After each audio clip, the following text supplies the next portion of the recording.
Bah, don't hit me, bro. Do not hit me. You're not cool enough to hit me, bro. That's what I thought, sucker. Haha. I know all you Necro mains out here are probably cringing hard at my play style. But, hey, this is how a bar plays Necro, baby. I think we got him. I think we got him. Let's go. Get wrecked. Watch him kill me right now. That would actually be my luck. Hey, we got him. Let's go.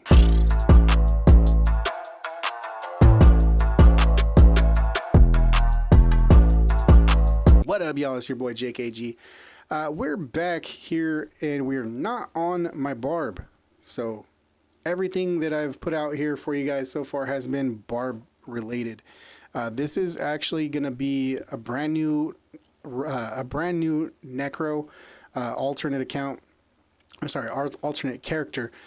You can see we are level 15, and I've been playing this for maybe 30-45 minutes ish, kind of give or take. And you can see very low level. You know, we're pushing 1,000 armor, which that's actually pretty cool compared to where we're at with our life and our attack power being, just around 220, 230 ish. Difference in playstyle is massive between Barbarian, where you are all about being up in your face. I like to say, I just want to be a big dumb hammer. That's pretty much the Barb playstyle to a T, at least for me, compared to Necro. Necro has been much more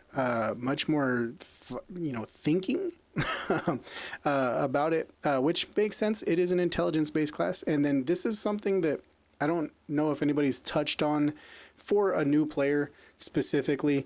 If you are choosing a class, once you're in your class and you're looking at your stats and stuff right here, for a Barb, you're going to see your damage is going to increase by your strength. For Necro, our armor is going to increase by our strength. And for Necro, our skill damage is going to increase, and our resistance to all elements is going to increase based on our intelligence. So when we're picking up some of these, pieces and stuff, we're going to try to look for things that are going to be intelligence based. If we're going to look for our main stat, our intelligence for Necro is going to be our main stat. For Barbarian, it's going to be strength, and so on. So it's something to kind of think about. Nobody ever really kind of made note of this that I've seen, but if you just kind of hover over these stats right here, it kind of tells you what you're going to get from it. So that's something to think about right there. We're not going to get into all the nitty gritty as far as like what stats and all that kind of stuff. This isn't really a build guide, but what I'm going to give you is just kind of the basic build that I'm going for. I'm going for a bone spear build, just because I've seen firsthand and been in some parties with some Necros running the bone spear, and it's just absolutely bonkers.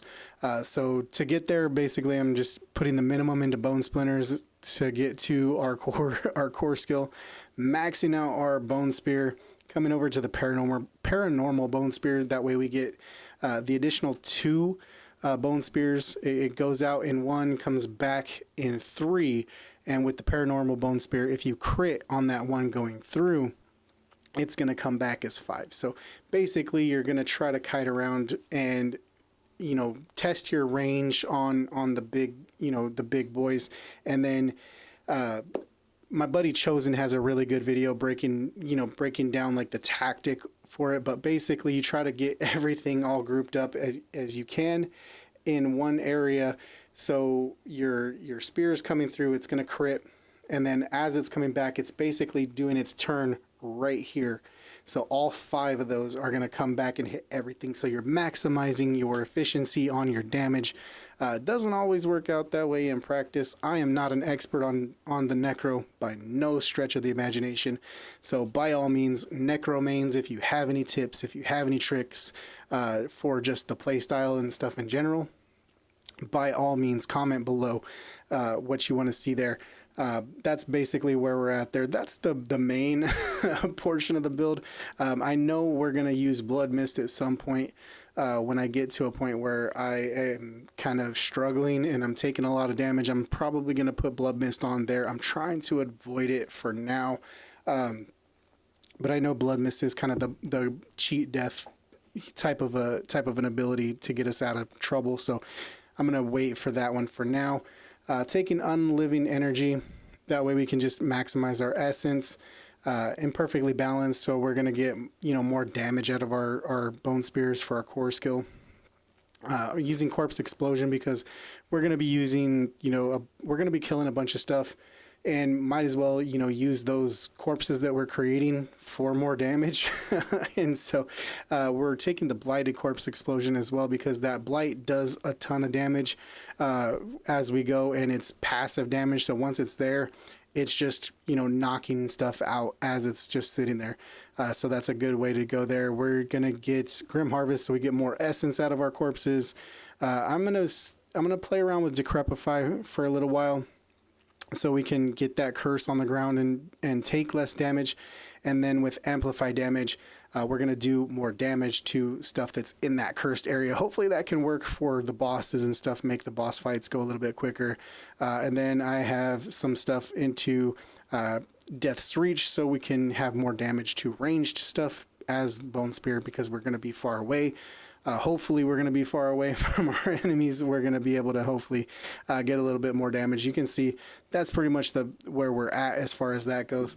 On my alternate accounts and all of our alternate accounts, we're going to start out with 10 Paragon points. Or sorry, 10 skill points, not Paragon points, to use. So if you're looking at this with Season 1 intentions, you're going to start out with 5 skill points on your skill point tree.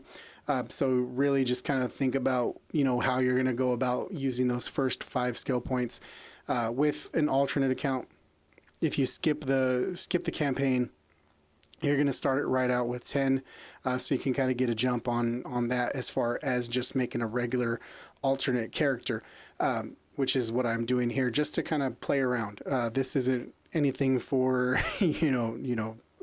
like leaderboard stuff. Obviously Season 1 hasn't even started, so we don't even have a leaderboard just yet, but this is a good way to go about it. One other thing, if you are doing just a regular alternate account just to kind of pass time, you can actually on your main account, if you do like your Trio Whispers and you get those chests, put them in your stash. Your stash is shared between all of your Eternal server, your Eternal Realm characters, so you can actually use those pieces. Now it's going to look like this when you redeem those. So you can see these. I am going to be level 60 before I can use any of these, and who knows, by then I may have better gear than these pieces, but they're there when I need them. So that's one cool thing about it. And then one other good thing that you can do to level up really quickly, and I'm going to kind of touch on it right here. Let's go into the map. So you can see right here, we have our side quests marked in blue. Try not to do too many of those and get caught up too much with doing a lot of those side quests. They do give you experience. They do give you those chests. They do give you a lot of materials and stuff. However, if you actually look right here, if you come out of Kyovashad for Season 1 preps, we're only going to have Kyovashad unlocked, so you can actually this is a really good tactic for just that. You should have your horse unlocked if you're not a brand new player day one. If you've already beat the campaign and everything, you should have your horse unlocked. So you can come across this long bridge here, and once we're out of this, we're going to make a hard left turn. And props to my good friend Chosen.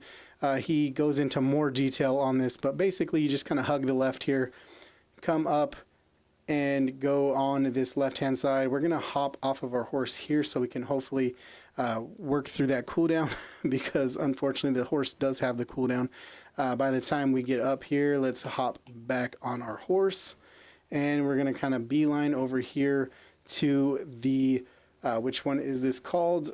Forsaken Quarry. Now if we come into the Forsaken Quarry, we go ahead, beat this dungeon, kill the dungeon, kill the boss, clear everything. If we clear everything regardless and then hit the boss, then we can actually get a lot of XP just based on, whatever we're killing. We're going to have more chances of getting our gold from our monsters, getting our gear from our monsters, clear everything, all of the breakable and shatterable things, all the chests that are in there. Try to get everything that you can. That way, when you go back to town, you can salvage for materials, you can sell for gold, whatever you need to do. So you can do that. Once you're back out of the dungeon, once you clear the dungeon, let me move myself over to the other side of the screen. And just to make it a little easier, what you're going to do is you're going to come into your menu. You're going to leave the game.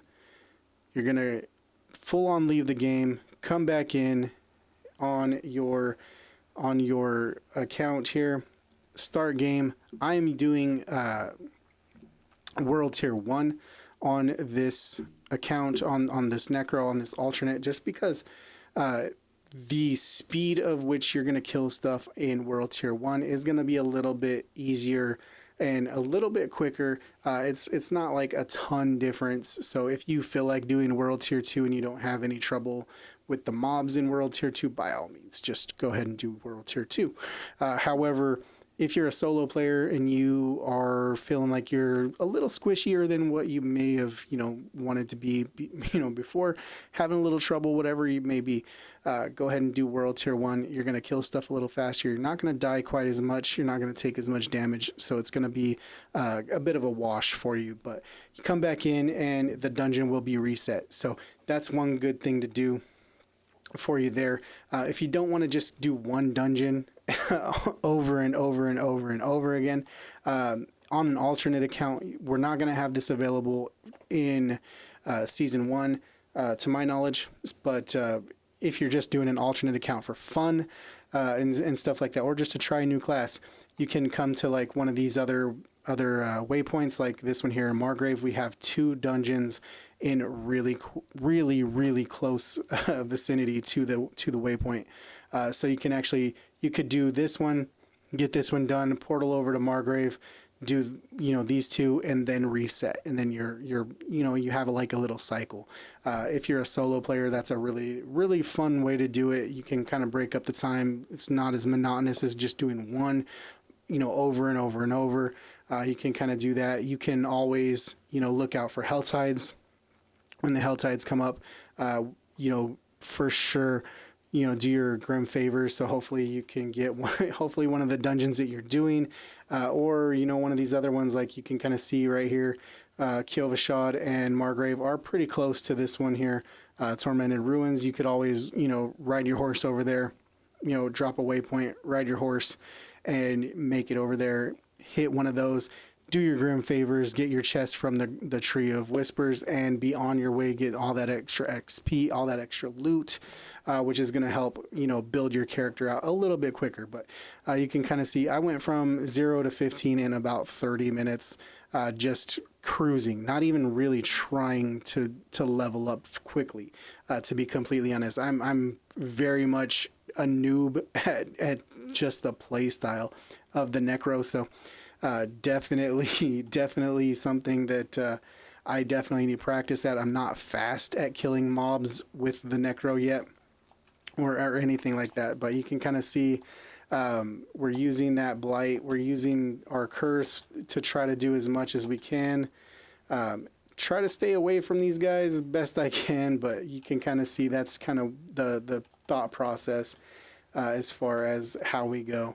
The big thing is with the Necro, from what I've been privy to, is try to stay away, use the bone spear. So right there you can kind of see we didn't get the crit, but it did go through and it came back. It comes out in a 3 spot, and then unless you hit a crit, and then it hits two additional ones, but you can kind of see we're able to kind of do that pretty easily. For the most part, when we get into some dungeons and stuff like that, higher difficulty areas, it's a little bit more difficult, which is part of the reason why I'm only at level 16 now. As you can see it pop up, right there. I tried to go into a heavier difficulty area, and I got paid the price. So again, if you like this video, guys, go ahead and hit that like button, hit the subscribe button so you know when I do upload my next video. And again, Necro remains. Tips and tricks, please, by all means, let me know in the comments below. I'm JKG, guys. Love you guys. Peace.